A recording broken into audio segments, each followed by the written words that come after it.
Mon nom est Alejandro Vasquez, et pendant 15 ans, j'ai été pasteur de l'église évangélique pentecôtiste Nouvelle Vie dans le quartier de Chapinero, à Bogota. Depuis ma conversion à l'âge de 20 ans, j'avais dédié ma vie entière à prêcher ce que je croyais être la vérité de l'Évangile. Et une partie fondamentale de cette vérité incluait d'avertir ma congrégation des dangers du catholicisme.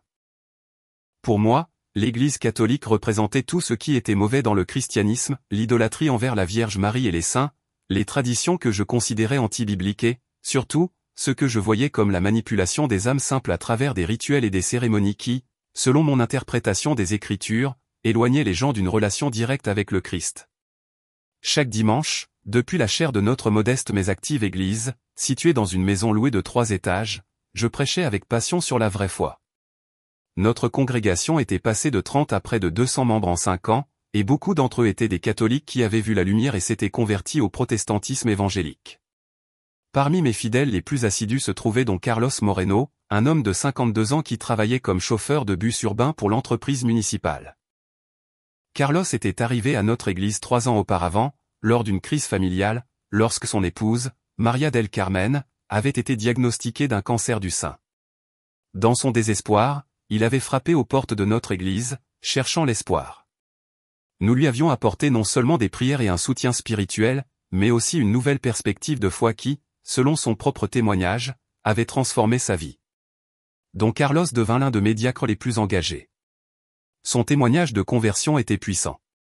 Il était passé d'un catholique de nom qui n'allait à la messe qu'à Noël et à la Semaine Sainte par tradition familiale, à un croyant fervent qui lisait la Bible quotidiennement et participait activement au ministère de l'Église. Le cancer de son épouse était entré en rémission, ce qu'il attribuait directement aux prières de notre congrégation et à sa nouvelle foi. Cependant, il y avait un problème qui m'inquiétait profondément et qui était devenu une source constante de tension dans la vie de don Carlos, son père, don Evaristo Moreno. Un homme de 78 ans, catholique dévot depuis son enfance, qui refusait catégoriquement d'accepter la nouvelle foi de son fils.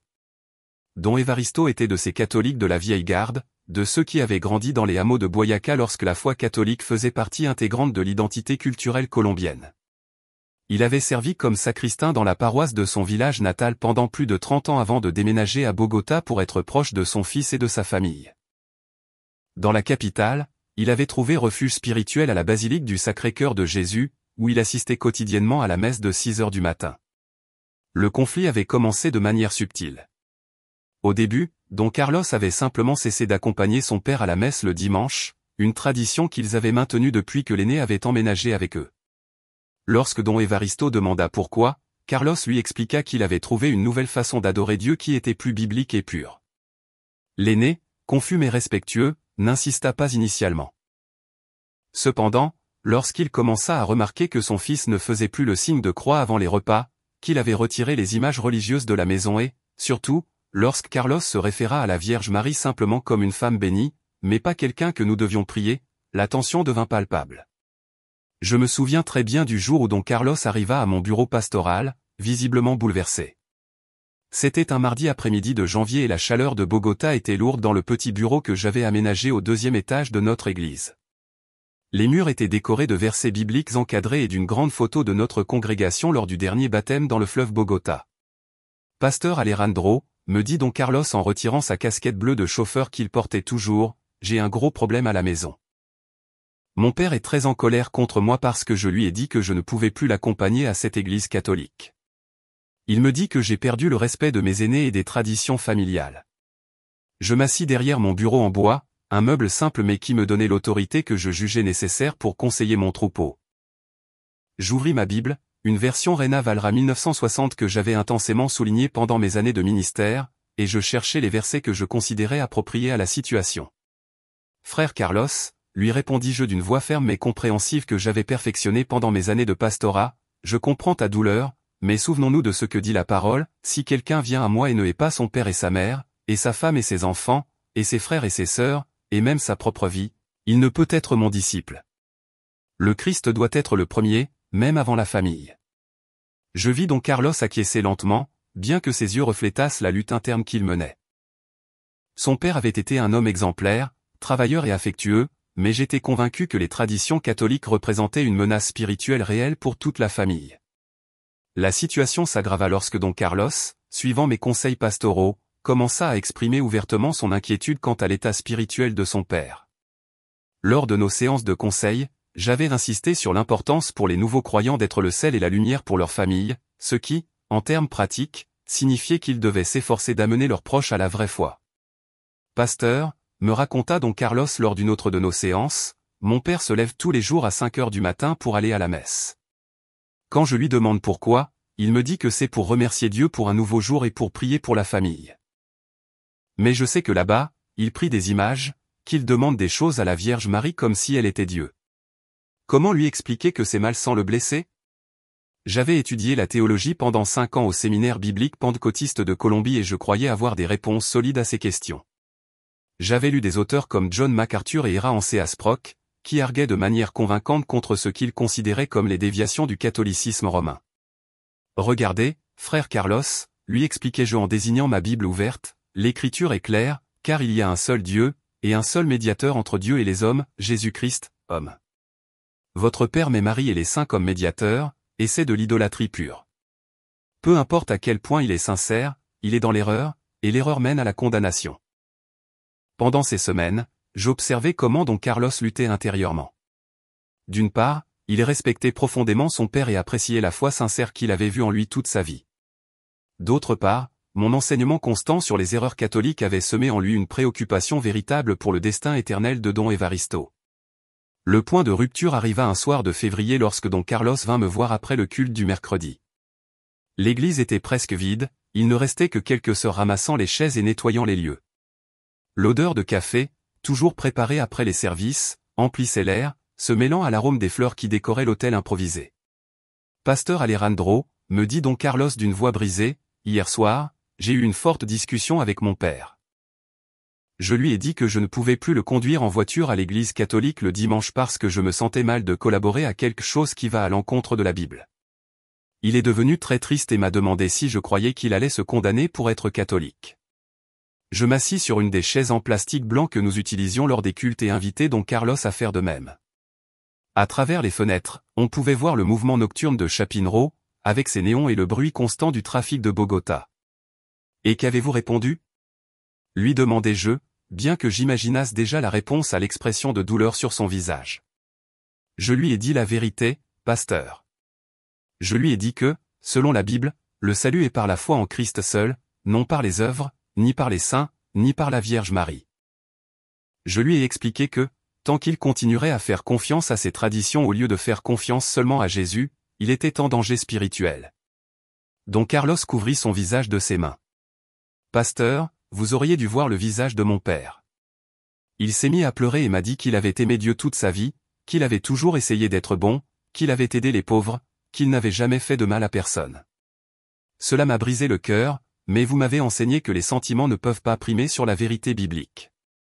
C'était vrai. Pendant mes années de ministère, j'avais constamment insisté sur le fait que la vérité de Dieu, selon mon interprétation, devait prévaloir sur les émotions et les traditions humaines. J'avais prêché des sermons entiers sur la façon dont l'amour véritable exige parfois des décisions difficiles et comment les vrais chrétiens devaient être prêts à confronter même leurs proches lorsqu'ils étaient dans l'erreur spirituelle. Frère Carlos, lui dis-je, posant ma main sur son épaule, je sais que ça fait mal, mais vous faites ce qui est juste. Votre père est dans l'erreur. Et même s'il est sincère, la sincérité ne sauve pas si l'on est sincèrement dans l'erreur. Vous ne pouvez pas être responsable de faciliter des pratiques idolâtres. Il vaut mieux qu'il soit en colère maintenant que de se perdre éternellement. Cette nuit-là, alors que je rentrais chez moi en voiture dans le quartier de la Macarena, je me sentais satisfait d'avoir donné le bon conseil. J'étais convaincu que j'aidais don Carlos à prendre des décisions courageuses pour sa foi, des décisions qui, bien que douloureuses sur le moment, seraient bénies par Dieu à long terme. Je n'avais aucune idée que je semais les graines d'un conflit qui, en quelques semaines, nous mènerait tous à une expérience qui changerait complètement ma compréhension de la foi, de l'amour de Dieu et du rôle de la Vierge Marie dans la vie des croyants. Les jours qui suivirent cette conversation avec don Carlos furent tendus. Il avait pris la décision de ne plus transporter son père à l'église catholique, mais la mise en œuvre de cette mesure s'avéra plus difficile que nous l'avions tous anticipé. Don Évaristo, avec ses 78 ans et une santé qui montrait déjà les ravages du temps, se retrouva soudainement sans son moyen de transport habituel pour se rendre à la basilique du Sacré-Cœur. Le trajet qui lui prenait auparavant 20 minutes en voiture de son fils, était désormais devenu une odyssée de près de 2 heures entre bus urbains, correspondances et marches qui mettaient à l'épreuve ses jambes arthritiques. La première semaine, Don Evaristo tenta de maintenir sa routine dominicale. Il se levait à 4h30 du matin pour prendre le premier bus qui le rapprocherait du centre de Bogota. Don Carlos me raconta qu'il le voyait sortir de la maison à l'aube, marchant lentement dans les rues encore sombres du quartier de Chapinero, avec son bâton dans une main et un petit chapelet dans l'autre. Pasteur Alejandro, me dit Don Carlos lors d'une de nos conversations téléphoniques cette semaine-là, je me sens mal de voir mon père se lever si tôt et faire tous ses efforts, mais vous m'avez dit qu'il fallait être ferme. Exactement, frère Carlos, lui répondis-je avec la conviction que j'avais alors. C'est précisément le moment où votre foi est mise à l'épreuve. L'ennemi va utiliser les sentiments et la pitié pour vous faire reculer dans votre décision. Restez ferme dans la parole. Cependant, la situation se compliqua lorsque, la deuxième semaine, Don Evaristo subit une chute dans l'une des stations de Transmilenio. Comme me le raconta Don Carlos plus tard, son père avait glissé sur les marches mouillées de la station Las Aguas en essayant de descendre rapidement pour attraper le bus de raccordement qui le mènerait à la basilique. Il se cogna le genou gauche et s'écorcha les mains. Mais sa plus grande préoccupation n'était pas les blessures physiques, mais d'arriver en retard à la messe de 6 heures du matin. Un jeune universitaire qui fut témoin de la chute aida Don Evaristo à se relever et lui offrit de l'accompagner à une clinique voisine pour faire examiner ses blessures, mais l'aîné refusa catégoriquement.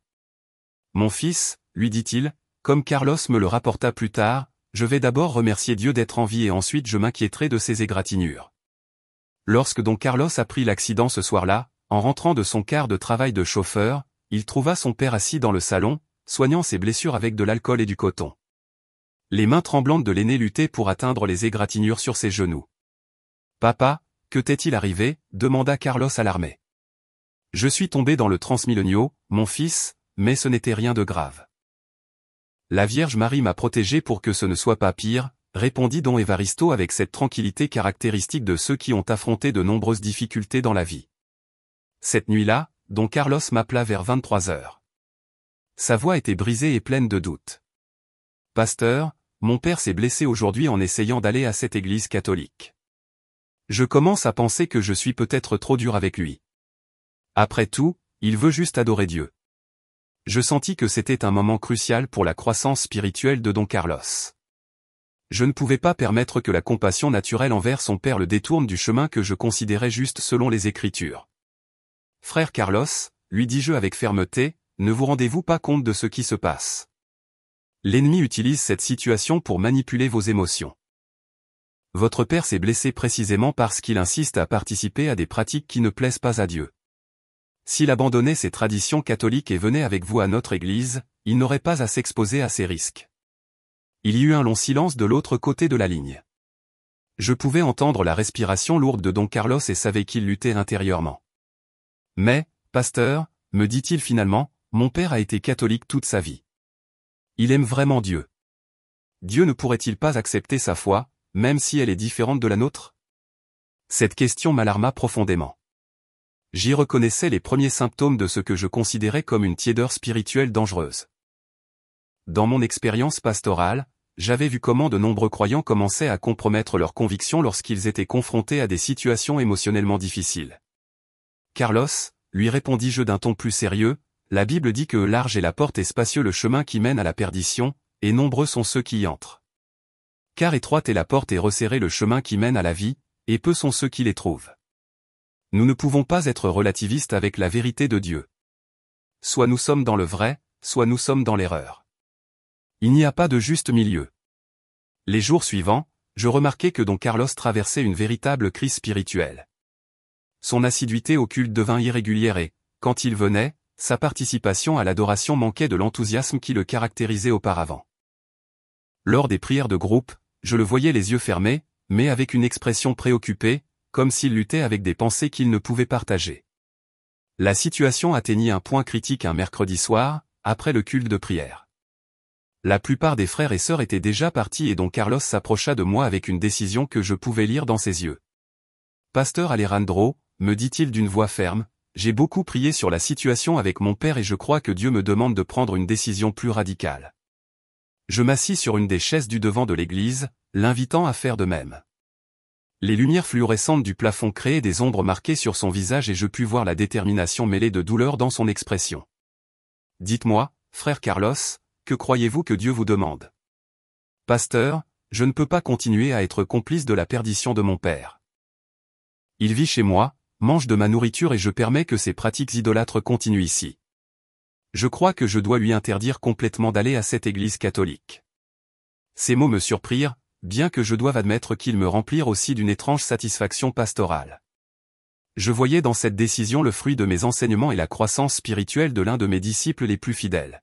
« C'est une décision très sérieuse, frère Carlos, » lui répondis-je, bien qu'intérieurement j'étais convaincu que c'était la bonne. « Êtes-vous sûr d'être préparé aux conséquences ?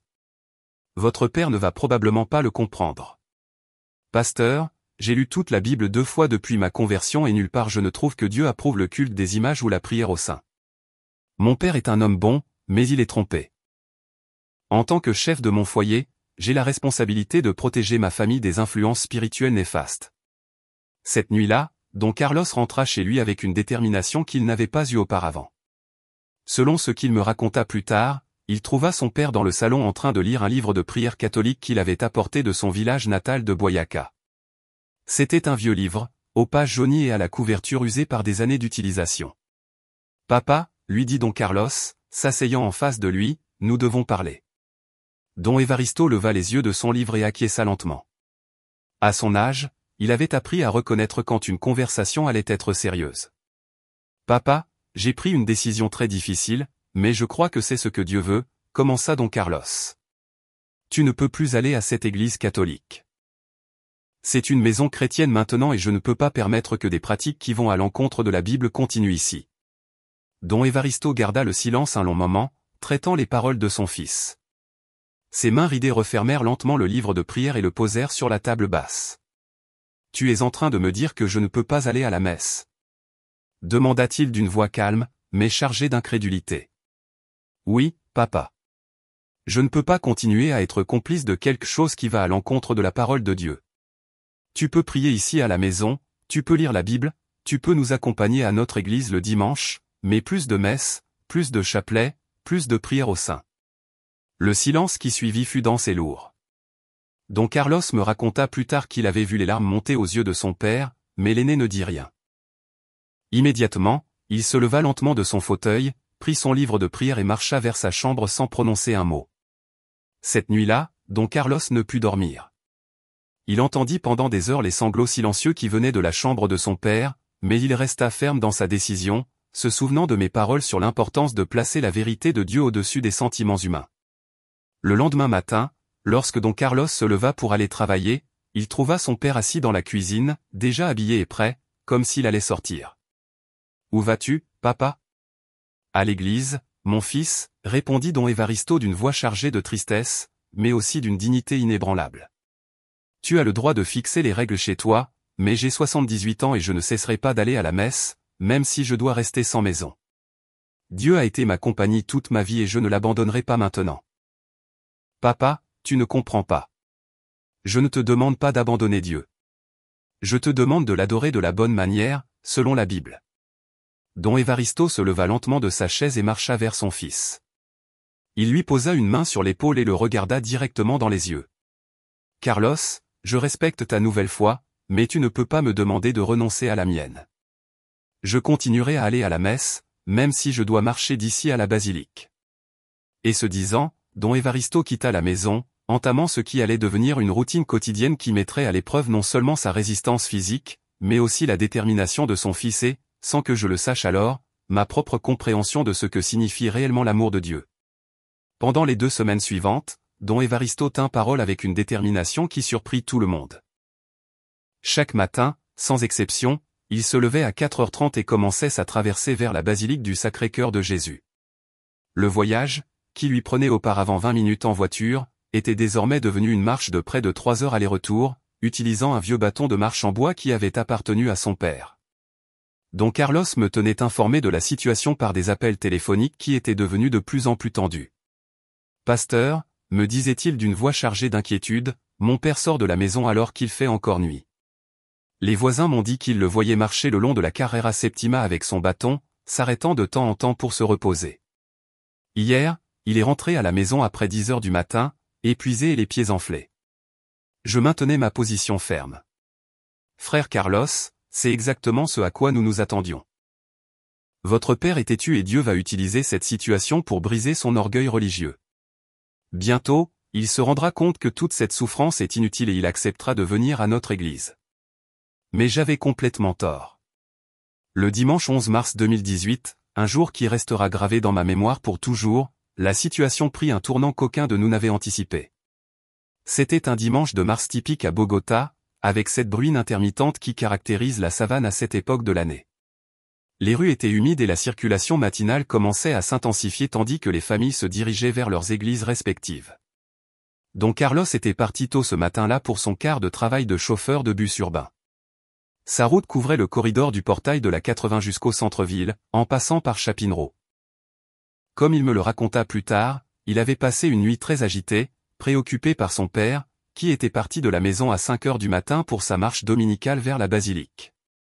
Il était environ 7h40 du matin lorsque Don Carlos conduisait son bus sur l'avenida Caracas, près de l'intersection avec la cale 53. Le trafic était dense mais fluide et il maintenait son attention partagée entre la conduite et les pensées sur la tension familiale qui s'était emparée de son foyer. C'est alors que, à travers le pare-brise mouillé par la bruine, il vit une silhouette familière marchant lentement sur le trottoir de l'avenue. C'était son père, Don Evaristo, avançant doucement avec son bâton, clairement épuisé après avoir déjà marché plus de 2 heures depuis Chapinero. À ce moment-là, me raconta Don Carlos plus tard, j'ai eu l'impression qu'on me plantait un poignard dans la poitrine. Voir mon père traînant les pieds, les vêtements humides par la pluie, s'arrêtant tous les quelques pas pour reprendre son souffle. Pasteur, pour la première fois, j'ai douté si ce que je faisais était juste. Don Carlos ralentit le bus dans son champ de vision. Les passagers commencèrent à lui demander pourquoi il roulait si lentement, mais il les entendait à peine. Son cœur était partagé entre le devoir filial et les convictions religieuses que j'avais contribué à forger en lui. C'est à ce moment-là qu'eut lieu quelque chose qui allait changer pour toujours la vie de toutes les personnes impliquées. Un camion de transport lourd, conduit par un chauffeur qui s'était apparemment endormi au volant, perdit le contrôle à l'intersection de la cale 53 et de Caracas. Le véhicule, chargé de matériaux de construction, dévia brusquement vers le trottoir, exactement là où Don Evaristo marchait. Don Carlos vit la scène se dérouler comme au ralenti. Le camion, avec ses plus de 20 tonnes de poids, se dirigeait directement vers l'endroit où se trouvait son père. L'aîné, avec ses réflexes diminués par l'âge et la fatigue, n'avait pas remarqué le danger imminent. « Papa » cria Don Carlos depuis la cabine de son bus, bien qu'il sût qu'il était impossible de l'entendre par-dessus le bruit de la circulation. Les passagers du bus commencèrent aussi à crier lorsqu'ils réalisèrent ce qui était sur le point de se produire. Certains fermèrent les yeux, incapables d'assister à ce qui semblait être une tragédie inévitable. Mais alors, il se produisit quelque chose que, jusqu'à ce jour, aucun des plus de 15 témoins oculaires n'a pu expliquer de manière rationnelle. Juste au moment où le camion était sur le point d'impacter Don Evaristo, l'aîné s'arrêta brusquement, comme si quelqu'un lui avait posé une main sur l'épaule. Il leva les yeux vers le haut et son visage s'illumina d'une expression d'étonnement et de reconnaissance que Don Carlos put clairement voir depuis sa position dans le bus. C'était comme si mon père avait vu quelqu'un, me raconta Don Carlos d'une voix tremblante lors de la réunion d'urgence que je convoquais ce même après-midi à l'église. Il a arrêté de marcher, a souri et a étendu les bras comme s'il allait étreindre quelqu'un. À cet instant, selon le témoignage unanime de tous les témoins, une rafale de vent inexplicable et puissante a propulsé Don Evaristo en arrière, exactement d'1,5 mètre, juste assez pour que le camion frôle ses vêtements sans le toucher. Le chauffeur du camion, réveillé brusquement par les cris des passants, réussit à reprendre le contrôle du véhicule et l'arrêta quelques mètres plus loin. Il sortit de la cabine complètement pâle et tremblant, criant « Ce monsieur devrait être mort. Je l'ai vu juste devant le camion. » Don Carlos arrêta immédiatement son bus, activa les feux de détresse et courut vers son père. Il le trouva debout, complètement indemne, mais les yeux remplis de larmes et une expression de paix et de gratitude qu'il n'avait jamais vue en lui. « Papa, tu vas bien? Qu'est-ce qui s'est passé? Comment as-tu réussi à bouger ?» lui demanda Don Carlos en l'embrassant fortement. Don Evaristo, encore tremblant, mais avec un sourire radieux, lui répondit d'une voix claire et ferme, « Mon fils, la Vierge Marie m'a sauvé. Je l'ai vu clairement, vêtu de bleu et blanc, me tendant les bras et me disant, « Evaristo, ce n'est pas ton heure, tu as encore du travail à faire. » C'est elle qui m'a retiré du chemin du camion. Don Carlos sentit son monde s'écrouler. Pendant des mois, il avait prêché contre la superstition catholique de son père. Il avait interdit les prières à la Vierge Marie dans sa maison. Il avait argué que ses dévotions étaient de l'idolâtrie pure. Et maintenant, sous ses yeux, il avait été témoin de quelque chose qui défiait complètement tout ce qu'il croyait savoir sur la foi. Un des passagers du bus de Don Carlos, un homme âgé qui avait été témoin de toute la scène, s'approcha d'eux. « Monsieur, dit-il à Don Evaristo, je suis ingénieur, une personne pragmatique, mais ce que je viens de voir n'a aucune explication logique. Ce vent qui vous a poussé est apparu de nulle part et a duré exactement le temps nécessaire pour vous sauver. De plus, je jure que pendant un instant, j'ai vu comme une ombre lumineuse à côté de vous. » D'autres témoins s'approchèrent progressivement, tous confirmant des détails similaires. Une dame qui attendait le bus à la station voisine dit « Ah, j'ai aussi vu quelque chose d'étrange. Pendant un instant, on aurait dit qu'il y avait une grande femme à côté du grand-père, mais quand j'ai cligné des yeux, elle n'était plus là. » Un jeune universitaire qui enregistrait une vidéo pour ses réseaux sociaux depuis la fenêtre d'un bâtiment voisin s'approcha en courant. « Monsieur, dit-il à Don Carlos, j'ai tout enregistré sur mon téléphone. On voit clairement comment votre père s'arrête, regarde vers le haut et est ensuite repoussé par quelque chose d'invisible. Le vent est venu de nulle part et est reparti immédiatement après. » Don Carlos demanda à voir la vidéo et, effectivement, les images montraient exactement ce qu'ils avaient décrit. On voyait Don Evaristo marcher normalement, puis s'arrêter brusquement, lever les yeux avec une expression d'étonnement, étendre les bras et être déplacé en arrière par une force invisible juste avant que le camion ne passe à l'endroit exact où il s'était tenu.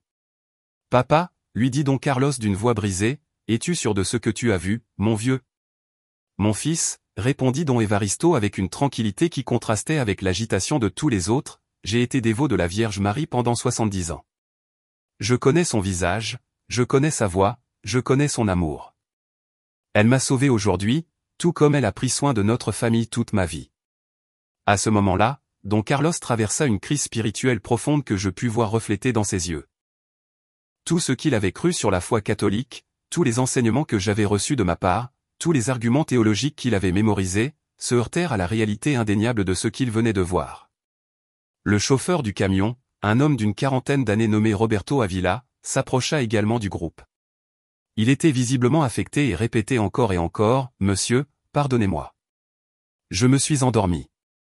Quand je me suis réveillé et que j'ai vu que je me dirigeais vers vous, j'ai cru que je vous avais tué, mais quelque chose vous a bougé, quelque chose que je ne comprends pas. » La police de la circulation arriva quelques minutes plus tard pour prendre le rapport d'incident. L'officier en charge, après avoir écouté les témoignages de tous les témoins présents, écrivit dans son rapport « Événement de circulation sans blessés. Circonstances de l'échappée de la victime potentielle inexplicable, selon des témoignages multiples. » Cet après-midi-là, Don Carlos rentra chez lui avec son père, mais tous deux restèrent silencieux pendant tout le trajet. L'aîné semblait serein et reconnaissant, tandis que son fils luttait intérieurement avec des questions auxquelles il ne pouvait répondre. Le soir même, Don Carlos m'appela pour me raconter ce qui s'était passé. Sa voix sonnait différemment, chargée d'une confusion et d'une humilité que je n'avais pas entendue chez lui depuis qu'il s'était converti à notre dénomination. « Pasteur Alejandro, me dit-il, j'ai besoin de vous voir d'urgence. Quelque chose s'est passé aujourd'hui qui a bouleversé mon monde et j'ai besoin que vous m'aidiez à le comprendre. » Quand il me raconta les détails de l'événement, j'ai eu l'impression que le sol se dérobait sous mes pieds. Pendant 15 ans, j'avais bâti mon ministère sur la conviction absolue que les croyances catholiques étaient des erreurs dangereuses. Et maintenant, je me trouvais face à un témoignage qui défiait les fondements mêmes de tout ce que j'avais prêché. Cette nuit-là, pour la première fois depuis de nombreuses années, je n'ai pas pu dormir. Je suis resté éveillé jusqu'à l'aube, lisant et relisant les Écritures, cherchant une explication qui pourrait concilier ce qui s'était passé avec mes croyances antérieures sur la Vierge Marie et l'intercession des saints. Je n'avais aucune idée que cet événement n'était que le début d'une transformation qui allait changer non seulement la vie de Don Carlos et de sa famille, mais aussi ma propre compréhension de la foi chrétienne et du rôle de Marie dans le plan de salut de Dieu. Les jours qui suivirent le miracle furent les plus difficiles de ma vie en tant que pasteur évangélique. Don Carlos avait demandé une réunion urgente avec moi et, lorsque nous nous rencontrâmes dans mon bureau pastoral le lundi après-midi, je pus voir dans ses yeux un mélange de confusion, de douleur et une quête désespérée de réponses que je ne savais pas si je pourrais lui donner. « Pasteur Alejandro, me dit-il en s'asseyant sur la chaise devant mon bureau, j'ai prié toute la nuit et je n'arrive pas à comprendre ce qui s'est passé hier. Tout ce que vous m'avez enseigné sur le catholicisme, sur la Vierge Marie, sur l'intercession des saints, comment puis-je le réconcilier avec ce que j'ai vu de mes propres yeux? Pendant les 2 heures suivantes, j'ai tenté d'offrir des explications qui maintiendraient intacte ma théologie évangélique. Je suggérais que c'était peut-être un ange déguisé, que le diable pouvait faire de faux miracles pour tromper les fidèles, que c'était peut-être simplement une coïncidence extraordinaire, magnifiée par les émotions du moment. Mais Don Carlos avait changé. Il n'était plus le disciple docile qui acceptait mes interprétations sans les questionner. Il avait été témoin de quelque chose qui défiait tout ce que nous avions construit ensemble, et cela l'avait transformé en un chercheur sincère de la vérité, peu importe où elle le mènerait. « Pasteur », me répondit-il avec une nouvelle fermeté dans la voix, « vous n'étiez pas là. Vous n'avez pas vu l'expression de paix sur le visage de mon père quand il a dit qu'il avait vu la Vierge Marie. Vous n'avez pas entendu plus de 15 personnes décrire exactement la même chose. Vous n'avez pas vu la vidéo qu'a enregistrée ce jeune homme. Ce n'était pas une coïncidence. » Cette semaine-là, Don Carlos prit une décision qui m'alarma profondément. Il décida d'enquêter par lui-même sur la foi catholique. Il commença à lire des livres sur la dévotion mariale. Il visita des bibliothèques et, plus préoccupant encore pour moi à ce moment-là, commença à converser avec des prêtres catholiques. « Pasteur », m'informa-t-il le vendredi de cette semaine-là, je suis allé parler avec le père Miguel, le curé de la basilique du Sacré-Cœur. Je voulais comprendre ce que les catholiques croient vraiment sur la Vierge Marie, pas ce que nous disons qu'ils croient. Frère Carlos, lui répondis-je avec l'autorité pastorale que je croyais avoir, vous commettez une erreur très dangereuse. Vous permettez qu'une expérience émotionnelle vous détourne de la vérité biblique. Le père Miguel, évidemment, va essayer de vous convertir au catholicisme. C'est son objectif. Mais Don Carlos ne se laissait plus persuader facilement. Pasteur, avec tout le respect que je vous dois, je crois que j'ai besoin d'écouter les 2 côtés avant de prendre une décision. Pendant 3 ans, je n'ai écouté que notre perspective sur le catholicisme. Maintenant, je veux entendre ce qu'ils ont à dire. Les semaines suivantes furent une période de recherche intense pour Don Carlos. Il me tenait informé de ses recherches, mais chaque conversation devenait plus tendue. Il avait commencé à assister à des cours de catéchèse pour adultes à la basilique. Il lisait des documents du Concile Vatican II et avait lié d'amitié avec plusieurs catholiques dévots qui lui montraient une perspective de leur foi complètement différente de celle que j'avais prêchée pendant des années. « Pasteur », me dit-il lors d'une de nos conversations les plus difficiles, le père Miguel m'a expliqué que les catholiques n'adorent pas Marie. Ils la vénèrent comme la mère de Jésus et lui demandent d'intercéder pour eux. Tout comme nous demandons aux frères et sœurs de l'Église de prier pour nous. Il m'a montré dans la Bible où il est dit que Marie est bénie entre toutes les femmes et où elle-même dit que toutes les générations me diront bienheureuse. J'ai tenté de maintenir ma position théologique. Carlos, mais la Bible dit aussi qu'il n'y a qu'un seul médiateur entre Dieu et les hommes, qui est Jésus-Christ. Quand les catholiques prient Marie, ils violent cette vérité fondamentale. C'est exactement ce que je pensais, pasteur, me répondit-il. Mais le père Miguel m'a expliqué que demander l'intercession de Marie n'est pas la même chose que la placer comme médiatrice à la place du Christ. C'est comme quand je vous demande de prier pour moi, vous ne remplacez pas le Christ, vous intercédez auprès de lui pour moi. Mes arguments théologiques, qui semblaient auparavant solides et irréfutables, commencèrent à sonner creux face à l'expérience vécue et à la véritable recherche que Don Carlos menait. Je me rendis compte que je perdais non seulement l'un de mes diacres les plus fidèles, mais aussi la certitude de mes propres convictions. Le point de rupture pour moi arriva lorsque Don Carlos m'invita à l'accompagner à une messe à la basilique du Sacré-Cœur. « Pasteur », me dit-il, « si vous voulez vraiment m'aider à comprendre où est l'erreur, venez avec moi et montrez-la moi, mais venez avec un esprit ouvert, disposé à voir réellement ce qui s'y passe, pas seulement ce que nous nous attendons à voir. » Initialement, j'ai catégoriquement refusé. Aller à une messe catholique en tant que pasteur évangélique me semblait une trahison de mes principes et de ma congrégation. Mais Don Carlos persista pendant plusieurs jours et, finalement, ma curiosité pastorale et mon besoin de comprendre ce que mon frère dans la foi vivait m'amenèrent à accepter. Le dimanche suivant, j'accompagnai Don Carlos et Don Evaristo à la messe de 8 heures du matin à la basilique du Sacré-Cœur de Jésus. J'entrai dans le temple avec toutes mes défenses théologiques activées, préparé à identifier les erreurs catholiques contre lesquelles j'avais prêché pendant des années. Mais ce que je trouvais me surprit profondément. La basilique était remplie de familles entières, des grands-parents aux petits-enfants, tous participant activement à la liturgie.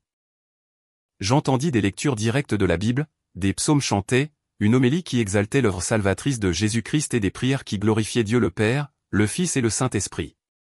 Pendant la consécration, lorsque le prêtre éleva l'hostie et le calice, je vis une révérence et une adoration envers le Christ qui ne différaient en rien de ce que nous vivions dans notre Église évangélique.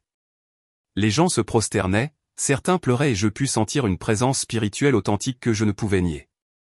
Où est l'idolâtrie, me demandai-je intérieurement. Où sont les pratiques anti-bibliques que j'ai dénoncées? Après la messe, le père Miguel, un homme d'une 50aine d'années, avec un sourire chaleureux et une présence pastorale que je reconnus immédiatement, s'approcha de nous.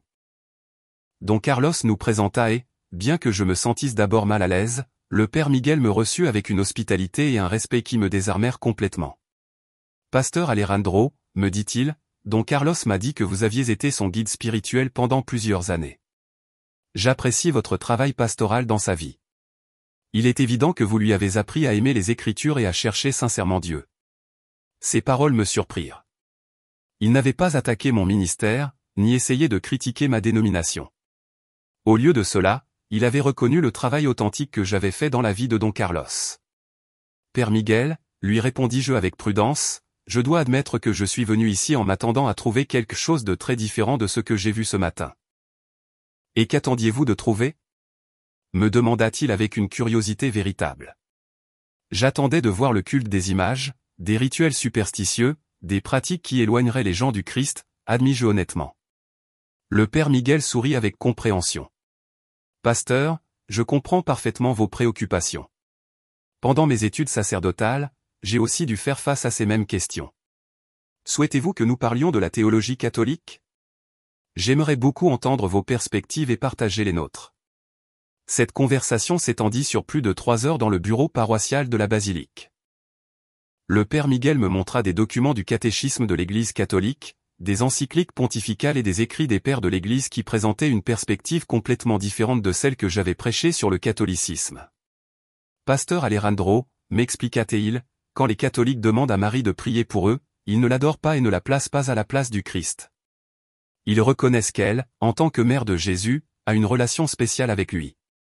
Et nous lui demandons d'intercéder pour nous comme toute mère intercéderait auprès de son fils pour quelqu'un qu'elle aime. Il me montra des textes bibliques que je connaissais, mais que j'avais interprétés différemment. Le récit des noces de Cana, où Marie intercède auprès de Jésus pour les jeunes mariés. La scène de la crucifixion où Jésus confie Marie aux disciples bien-aimés, par extension, à toute l'Église. La prophétie de Marie dans le Magnificat, où elle déclare que toutes les générations la diront bienheureuse. De plus, continua le père Miguel, l'intercession des saints ne remplace pas la médiation unique du Christ. Nous croyons que le Christ est le seul médiateur entre Dieu et les hommes, mais cela ne signifie pas que nous ne puissions pas demander à d'autres de prier pour nous. L'intercession de Marie et des saints est possible précisément parce que le Christ est le médiateur unique. Pendant les semaines suivantes, je continuai mes conversations avec le père Miguel et commençai mon propre processus de recherche. Je lus Bro et Theologus Catholicus. J'étudiais l'histoire de l'Église primitive et, pour la première fois de ma vie ministérielle, je fis face honnêtement aux questions que j'avais évitées pendant des années. Don Carlos, pendant ce temps, avait pris la décision de revenir à l'Église catholique. Son processus de réconciliation inclut la confession, une catéchèse intensive et un renouvellement de sa foi qui était évident pour tous ceux qui le connaissaient. Pasteur Alejandro, me dit-il lors d'une de nos dernières conversations en tant que pasteur et paroissien, je ne rejette pas ce que j'ai appris dans votre Église.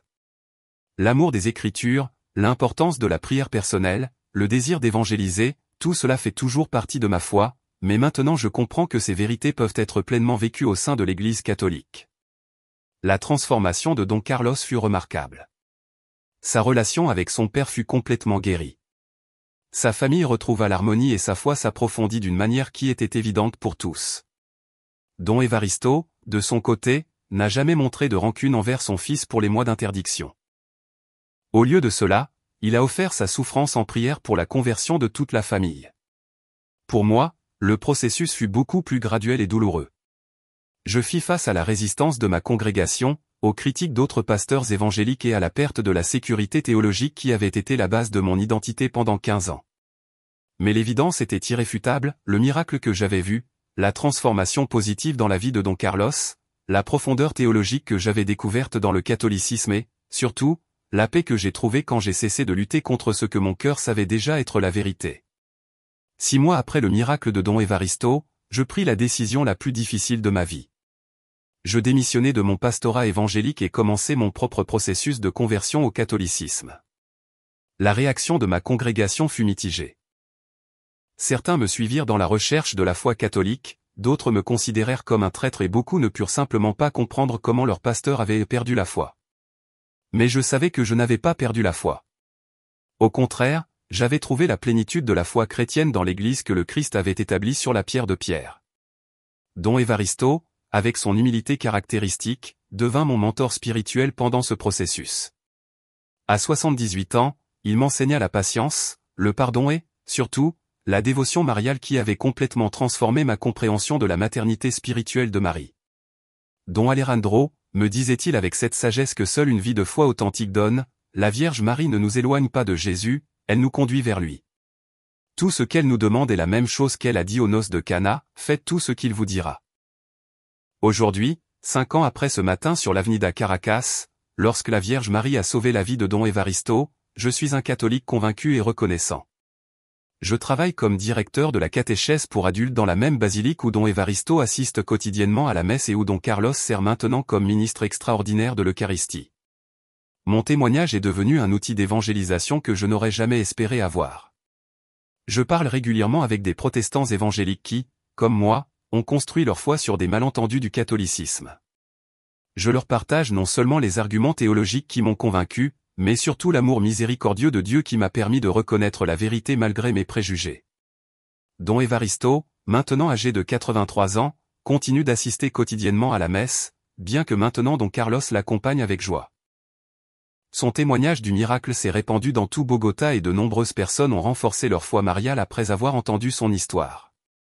La Vierge Marie, dit Don Evaristo avec ce sourire serein qui le caractérise, ne m'a pas seulement sauvé de ce camion, elle a sauvé toute notre famille. Elle nous a réunis sous l'amour de son Fils et nous a appris que l'amour de Dieu est plus grand que nos divisions. Lorsque je réfléchis à tout ce qui s'est passé, je comprends que le miracle n'a pas été seulement que Don Evaristo ait été sauvé de l'accident. Le véritable miracle a été qu'une famille divisée par des différences religieuses se soit réunie dans la vérité et qu'un pasteur évangélique obstiné comme moi ait pu ouvrir son cœur à la plénitude de la foi catholique. Marie, la mère de Dieu et notre mère, avait intercédé non seulement pour la vie physique de Don Evaristo, mais aussi pour la vie spirituelle de toute notre famille dans la foi. Comme elle l'avait elle-même dit à Juan Diego à Guadalupe, elle s'était manifestée comme la mère de tous ceux qui habitent cette terre, y compris ceux d'entre nous qui, dans notre ignorance, avions rejeté son amour maternel. Grâce à Dieu et grâce à l'intercession de la très sainte Vierge Marie, il n'est jamais trop tard pour revenir à la maison.